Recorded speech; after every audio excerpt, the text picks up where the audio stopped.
Hi guys, Tom here from Diabetes Chat. Yesterday we hosted a research event and we spoke to 6 fantastic researchers and healthcare professionals, and they shared their fantastic research projects and innovations with the Diabetes Chat community.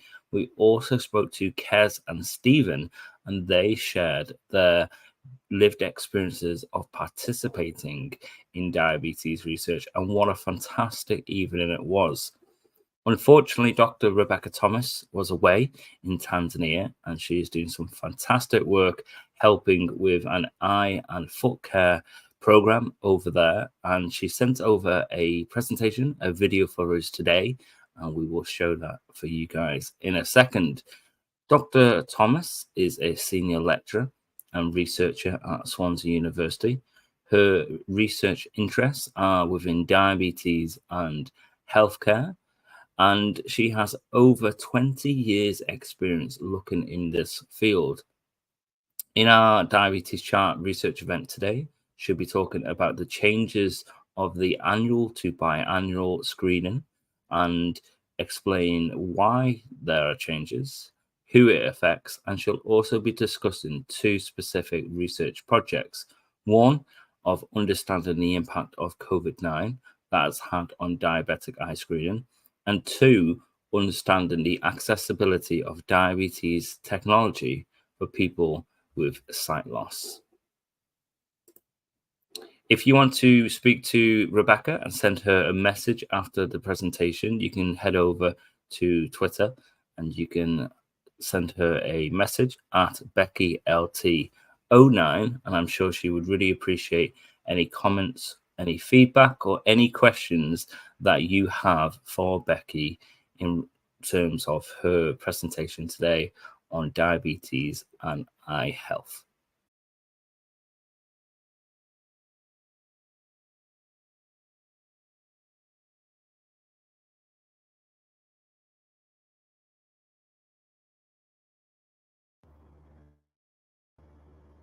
Evening, everyone. Apologies that I couldn't be there with you tonight to answer your questions, but I'm currently in Tanzania, where we're helping to develop an eye and foot health program for people with diabetes.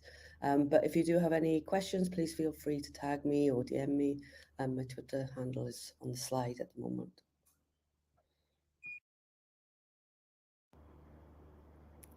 Evening. So you may have heard or had a letter to say that screening and diabetic eye screening is changing. And instead of having your eyes checked by diabetic eye screening programs in England and Wales every year, you will now be called every 2 years. So tonight I thought I would look through some of the evidence behind these changes with you, and just talk a little bit about why they were needed and what they might mean for you. Um, I will also talk about 2 surveys that we currently have open for people with diabetes that we need you guys to complete if you would as well, to participate in our research. So, national screening programs first started in the UK in 2003. This was following work that was carried out throughout the 1990s, looking at what methods were best for screening at that time. They started looking at 35mm film and Polaroid film before they moved on to digital images when they became available. They also looked at how many fields should be taken per eye. So there was a lot of research behind choosing 2 fields per eye, or if you're in Scotland, it is 1 field. Um, However, there was no evidence at the time when we started the national programs for how quickly diabetic retinopathy or slowly it might progress. So there was no evidence to inform our decision on how frequently we should screen people. The consensus at the time was that annual screening would be the best fit, with the other 9K processes being performed as well. So that's where annual screening came from. But since screening began on a national scale, we've been collecting all of the data that we've been um, looking at throughout the years, and to try and answer the question of how frequently should we do this screening. So between 2003 and 2016, data from screening was analysed to understand what the optimum screening intervals should be. But why do this? Why not just keep annual screening? Because that's what everybody's used to. Well, screening does have some negative consequences as well to it, as well as the positive ones of obviously detecting sight-threatening retinopathy early. Um, it does increase people's anxiety. So people get anxiety around the appointments, attending the appointments, going to clinics, but also around waiting for those results as well. So there are some unintended consequences, and we really need to make sure that we're not overburdening you with unnecessary appointments. But we do need to make sure we're seeing you as frequently as possible. So in 2016, the UK National Screening Committee, so it's a bit like NICE, but for screening, they looked at all of the published evidence around screening intervals and decided that there was now enough evidence published to recommend a change from 1 year to once every 2 years for people who are considered to be at low risk. And I'll go into the meaning of low risk in a minute. After the National Screening Committee made this recommendation, it has taken a number of years for us to get the change through the screening programs. And this is because they had to make sure that their IT systems were robust enough to be able to cope with different screening pathways. So we've had to give them some time to get through these changes. But in 2021, Scotland actually announced that they were moving towards 2-year screening. So they were first. And then Wales in June 2023 started the change, while England towards the end of 2023 and into 2024 started rolling out this change to its screening programs. It is going to be a phased rollout to make sure that screening has enough capacity in each year. Yeah, it'll be phased in slowly over the next year. So why have screening intervals changed? We've been looking at this in Wales, and these are figures taken from a publication we did in the BMJ back in 2012. And you can see that these are figures for people with type 2 diabetes, and they had no diabetic retinopathy at their first screening event. And we only looked at one screening event, and that'll become evident on the next slide. But you can see that after 1 year following that no diabetic retinopathy screening, that there was a 2 per 1,000 people developed that referable level of diabetic retinopathy. And then at 2 years, this only increased to 2.8 per 1,000 people developing referable retinopathy. And then by 4 years, this had increased to 3.5. We're developing that level of retinopathy.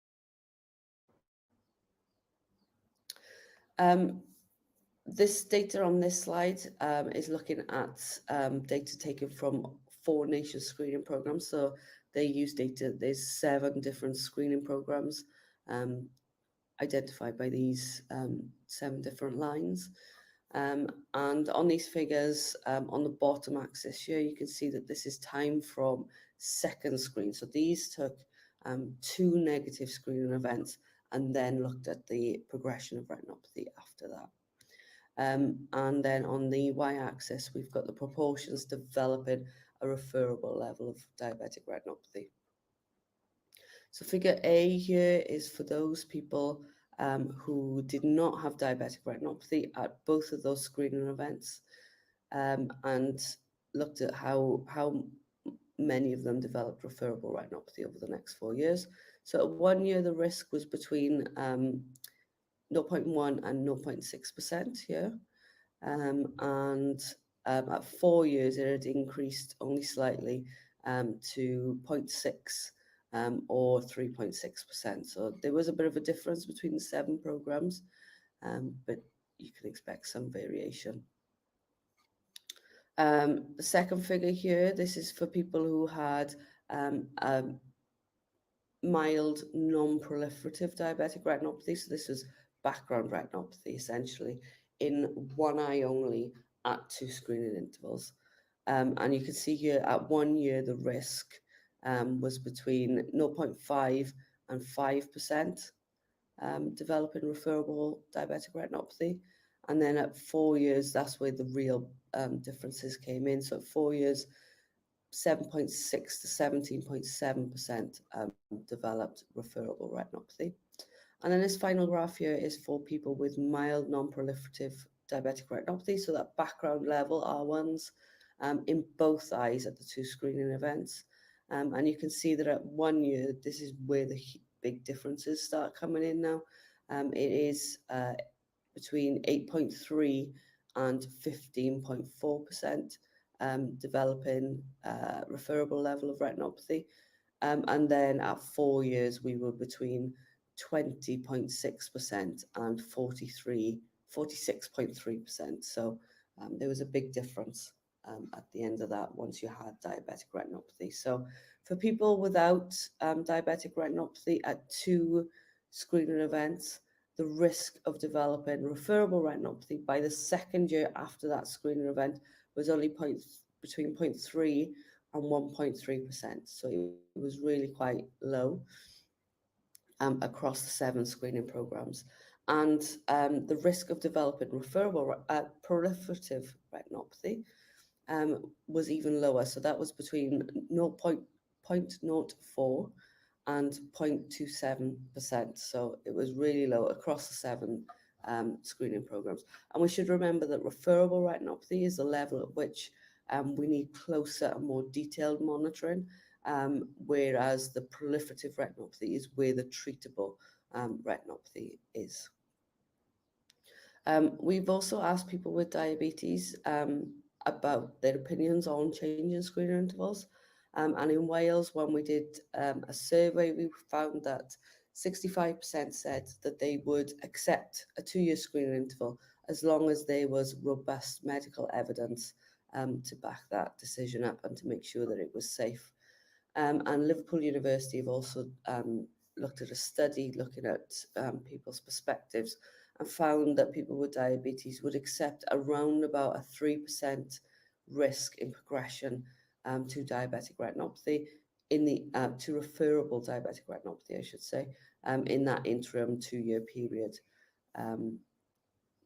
which both the Wales and the 4 Nations studies showed that it was below that 3% threshold.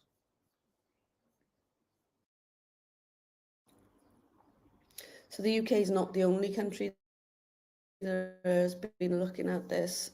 Plenty of other countries have been looking at it, and it's far more than I can go into in the time that we've got together. But this here, I just wanted to point out that Iceland actually introduced biennial screening into their population back in 1994. And in 2007, they reported their 10-year experience of using 2-year screening intervals. And they actually found that no one developed referable levels of retinopathy before they first developed background retinopathy and were already placed back onto 1-year screening intervals. Other countries like Italy have looked at 1-year at 3-year screening as well. So there is plenty of evidence out there to support the decision being made. So who is this change going to affect? So I've already said that it's for people with low risk, and I'm hoping that I've emphasized in the previous slides who might fit into this category. But they are people without evidence of diabetic retinopathy at 2 screening events. So you need to come in for 1 screening event, have a negative no diabetic retinopathy R0, M0 grade. You would be recalled in 12 months, come back. That again would need to be no diabetic retinopathy. So again, you would have to have that R0, M0 grade. And then you would be placed onto the 24-month screening intervals. So it is only for people low. So screening programs have included or built into their system some safety aspects as well. So once background diabetic retinopathy develops, you will be placed back on that annual recall. So once you get an R1M0, you will be back on 12-month screening. If you miss your appointment, you will be recalled back in 12 months. So if you're placed onto a 24-month screening interval, you've missed your appointment, you've missed your recall appointment after those non-attendance, then they will call you back in 12 months rather than another 24 months. As well, if your diabetes team are concerned about any changes in your diabetes management, or they maybe started a new treatment or therapy that might affect your eyes, then they can request an earlier recall as well.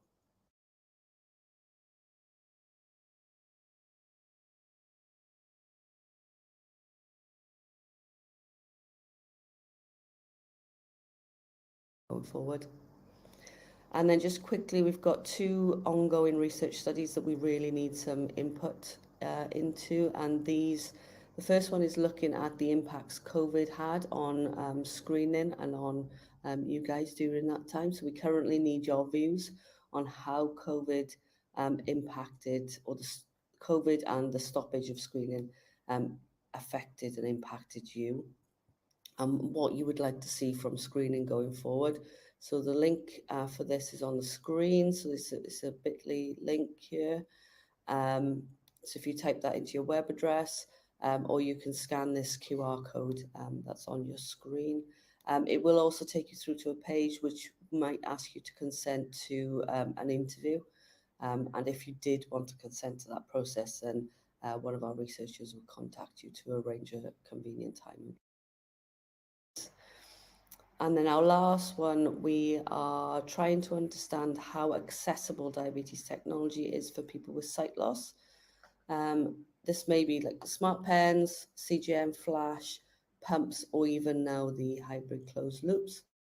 We want to know what currently is out there, how it currently works, what is needed, and what changes are needed in the future, as we really believe that sight loss should not be a barrier to managing diabetes, especially today when technology is changing so rapidly. All companies should be looking and thinking about building accessibility into their designs. So we're hoping to take the information from this survey to help healthcare professionals to know what diabetes technology might work and what the pitfalls are, as well as to inform and advocate for change from the companies themselves. So these, again, are the links, the QR codes. So please consider taking part. And thank you for your time. And I'm really sorry I couldn't join you in person tonight. Thank you very much. Thank you there to Dr. Rebecca Thomas for sharing her fantastic research on such an important topic. And it was really nice to get to know a little bit more about the eye screening process and the intervals and the changes that could come into place there for you. So keep an eye on that. And there are 2 research studies that Rebecca mentioned. The first about how COVID-19 and the stoppage of screenings affected you, and also about the eye screening process of what feedback you have for it, and that could make a difference for the future, the change for the future. So check out that particular study. You can see the link on the slide there. And the second one looked at the technology of how to manage diabetes for people who may have sight loss with technology. And you can express your thoughts in that survey there, and that'll really help Rebecca and the team going forward, but also shaping the future for technology for people. So again, thank you to Rebecca for her time. We wish her the very best over in Tanzania. And you can contact Becky on Twitter, BeckyLT09. And again, thank you to Becky for coming on the Diabetes Chat research event and sharing her research on diabetes and eye health.